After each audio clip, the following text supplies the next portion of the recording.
प्रणाम। जय श्री कृष्ण। इस भाग में श्रीमद् भगवद गीता के 10वें अध्याय के श्लोक 1 से 18 तक का अध्ययन हम करेंगे। यहाँ श्री कृष्ण भगवान अर्जुन से कह रहे हैं कि हे अर्जुन, तू मेरे परम रहस्यपूर्ण और प्रभावित कर देने वाले वचनों को सुन, जिसे मैं तेरे हित के लिए कहूँगा, क्योंकि तेरा मुझसे असीम प्रेम है। मेरे उत्पन्न होने की लीला को देवता और महर्षि जन भी नहीं जानते हैं, क्योंकि देवताओं और महर्षियों के प्रारंभ का कर्ता मैं ही तो हूँ। जो मुझे प्रारंभ से पहले और मेरे ईश्वर तत्व को जानता है, वह मनुष्यों में ज्ञानवान सभी पापों से मुक्त हो जाता है।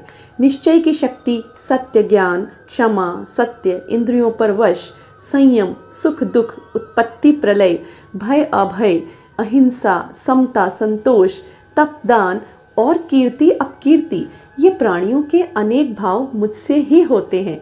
7 महर्षि, 4 सनकादि स्वयंभू और 14 मनु, ये सभी मेरे संकल्प से उत्पन्न हुए हैं, जिनसे संसार की यह संपूर्ण प्रजा है।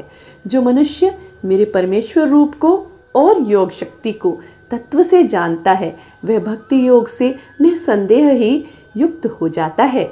मैं वासुदेव ही जगत की उत्पत्ति और चेष्टाओं का कारण हूँ।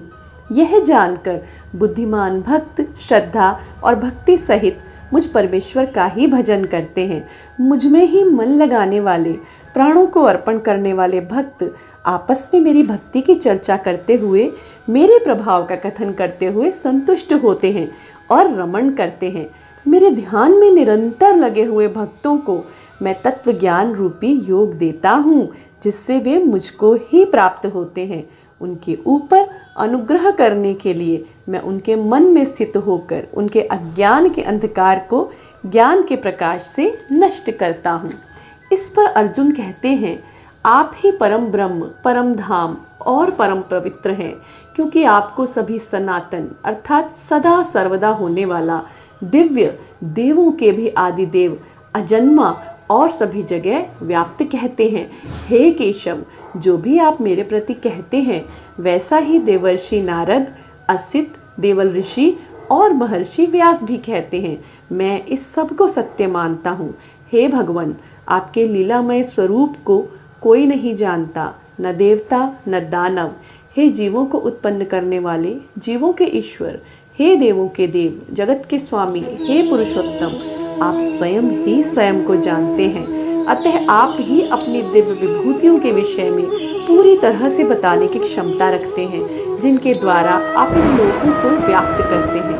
हे योगेश्वर, मैं कैसे निरंतर आपका चिंतन करते हुए आपको जानूं, और हे भगवान, किस किस भाव में मैं आपका चिंतन कर सकता हूँ। हे जनार्दन, जीवों की मदद करने वाले, आप अपनी योग शक्ति के विभूतियों के बारे में विस्तार से बताइए, क्योंकि आपके अमृत से पूर्ण वचनों को सुनते हुए मुझे तृप्ति प्राप्त नहीं होती, अर्थात मेरा मन ही नहीं भरता तथा और ज्यादा सुनने की इच्छा बनी रहती है। यहाँ पर अध्याय 10 के श्लोक 1 से 18 का वर्णन संपूर्ण होता है। श्रवण हेतु धन्यवाद एवं प्रणाम।